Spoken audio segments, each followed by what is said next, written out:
कहते हैं कि देने वाला जब भी देता देता छप्पर फाड़ के, पर ये जो देने वाला है वही ईश्वर की ओर इशारा कर रहा है। पर क्या आपको पता है कि अगर कोई भूत भी अति प्रसन्न हो जाए तो वह भी मालदार बना देता है।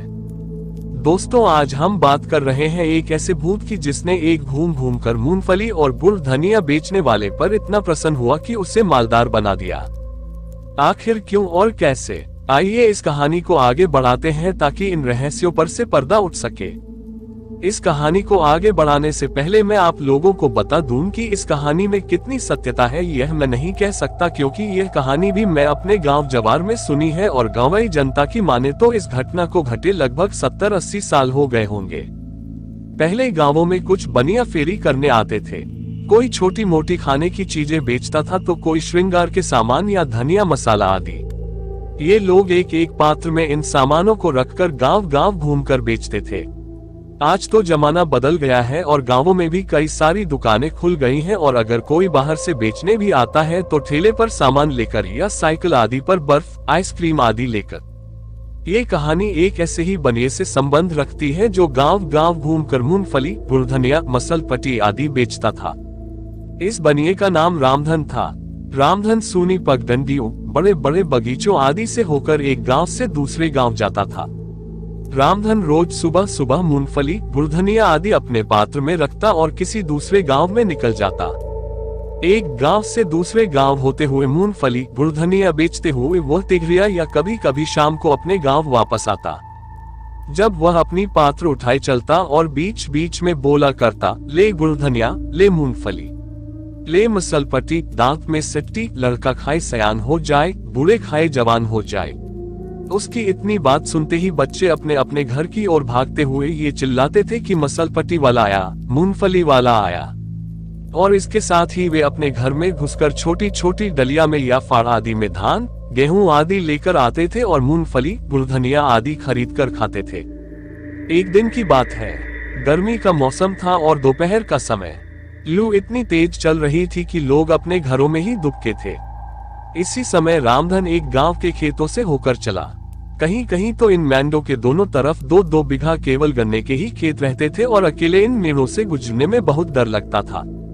कमजोर दिल आदमी तो अकेले दोपहर या शाम को इन मैंडों से गुजरना क्या उधर जाने की सोचकर ही धोती गीली कर देता था। उस गांव से वह पास के जिस गांव में जा रहा था उसकी दूरी लगभग 3 किलोमीटर था और बीच में एक बड़ी बगीचा भी पड़ता था। ये बगीचा इतनी घनी थी कि दोपहर में भी इसमें अंधेरा जैसा माहौल रहता था। इस बगीचे में आम के पेड़ों की अधिकता थी, पर इस बगीचा के बीच में एक बड़ा बरगद का पेड़ भी था। रामधन इस बगीचे में पहुंचकर अपनी पात्र को उतारकर एक पेड़ के नीचे रख दिया और सोचा कि थोड़ा आराम करने के बाद आगे बढ़ता हूं। वह वहीं एक पेड़ की थोड़ी ऊपर उठी जड़ को अपना तकिया बनाया और अपने गमछे को बिछाकर आराम करने लगा। उसको पता ही नहीं चला कि कब उसकी आंख लग गई। अचानक उसे लगा कि बगीचे में कहीं बहुत तेज आंधी उठी है और डालियों आदि के टकराने से बहुत शोर हो रहा है। वह उठकर बैठ गया और डालियों की टकराहट वाली दिशा में देखा। वह जहां सोया था वहां से कुछ ही दूरी पर 2 पेड़ की डालियां बहुत तेजी से नीचे ऊपर हो रही थीं और कभी कभी इन डालियों के आपस में टकराहट से बहुत डरावनी आवाज भी होती थी। अगर कमजोर दिल आदमी अकेले में ये देख ले तो उसका दिल मुंह में आ जाए, पर रामधन को तो यह आदत थी। वह मन ही मन सोचा कि शायद भूत आपस में झगड़ा कर रहे हैं या कोई खेल खेल रहे हैं। वह डरने वालों में से नहीं था। वह वहीं लेटे लेटे इन भूतों की लड़ाई का आनंद लेने लगा, पर उसे कोई भूत दिखाई नहीं दे रहा था। बस हवा ही उन पेड़ों के पास बहुत ही डरावनी और तीव्र बह रही थी। रामधन के लिए भूतों की लड़ाई या खेल आम बात थी। उसे बराबर सुनसान रास्तों, झाड़ियों, घने घने बगीचों आदि से होकर अकेले जाना पड़ता था। अगर वह डरने लगे तो उसका धंधा ही चौपट हो जाए। उसका पाला बहुत बार भूत प्रेत, चुड़ैलों आदि से पड़ा था, पर किसी ने उसका कुछ नहीं बिगाड़ा था। वह अपने आप को बहुत बहादुर समझता था और इन भूत प्रेतों को आम इंसान से ज्यादा तवज्जो नहीं देता था। रामधन ने लेटे लेटे ही अचानक देखा कि एक बड़ा ही भयंकर और विशालकाय प्रेत इस पेड़ से उस पेड़ पर क्रोधित होकर कूद रहा है और इसी कारण से उन दोनों पेड़ की डालियां बहुत वेग से चरमर की आवाज करते हुए नीचे ऊपर हो रही हैं। रामधन को और कुतूहल हुआ और अब वह और सतर्क होकर उस भूत को देखने लगा। रामधन को लगा कि अभी तो ये प्रेत अकेले था, अब ये दूसरा कहां से आ गया। अच्छा तो ये बात है। अब रामधन को सब समझ में आ गया। दरअसल बात यह थी कि यहाँ भूतों का खेल नहीं, भयंकर झगड़ा चल रहा था। वह बड़ा भूत उस दूसरे भूत को पकड़ने की कोशिश कर रहा था, पर कामयाब नहीं हो रहा था और इसी गुस्से में डालियों को भी तोड़ मरोड़ रहा था। अब तो रामधन को और मजा आने लगा था, क्योंकि भूतों की संख्या बढ़ती जा रही थी। अभी तक जो ये भूत अदृश्य थे, अब एक एक करके दृश्य होते जा रहे थे। और रामधन के लिए सबसे बड़ी बात यह थी कि आज तक उसका पाला जितने भूत प्रेत चुड़ैलों आदि से पड़ा था, उनमें काफी समानता थी, पर आज जो भूत प्रेत एक एक कर प्रकट हो रहे थे, उनमें काफी असमानता थी। वे एक से बढ़कर एक विकराल थे। किसी किसी की सूरत तो बहुत ही डरावनी थी। रामधन को एक ऐसी भूतनी भी दिखी जिसके 2 सिर और 3 पैर थे। उसके नाक नहीं थे और उसकी आंख भी एक ही थी, और वह भी मुंह के नीचे। रामधन अब उठकर बैठ चुका था और अब भूतों के लड़ने की प्रक्रिया भी बहुत तेज हो चुकी थी। भूत एक दूसरे के जान के प्यासे हो गए थे। इन भूतों की लड़ाई में कई डालियां भी टूट चुकी थीं और उस बगीचे में बवंडर उठ गया था। अंत में रामधन ने देखा कि एक विकराल बड़े भूत ने एक कमजोर भूत को पकड़ लिया है और बेतहासा उसे मारे जा रहा है। अब धीरे धीरे करके भूत अदृश्य भी होते जा रहे थे। अब वहां वही केवल 3 टांग वाली भूतनी ही बची थी, और वह भयंकर विकराल भूत। अब रामधन भी उठा, क्योंकि इन भूतों की लड़ाई में लगभग उसके 1 घंटे निकल चुके थे। रामधन ने ज्यों ही अपनी पात्र उठाना चाहा, वह उठ ही नहीं रही थी। रामधन को लगा कि अचानक ये पात्र इतनी भारी क्यों हो गई।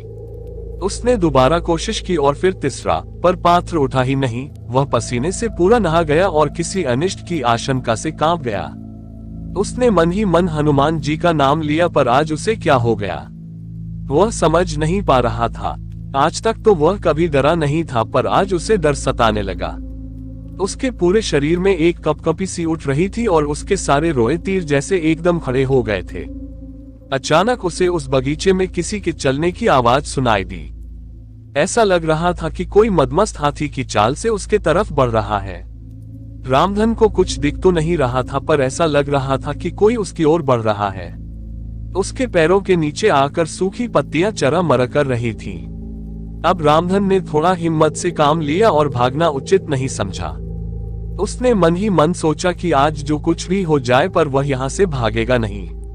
अचानक उस दैत्याकार अदृश्य प्राणी के चलने की आवाज थम गई। अब रामधन थोड़ा और हिम्मत करके चिल्लाया, कौन है? कौन है? जो कोई भी है, सामने क्यों नहीं आता है?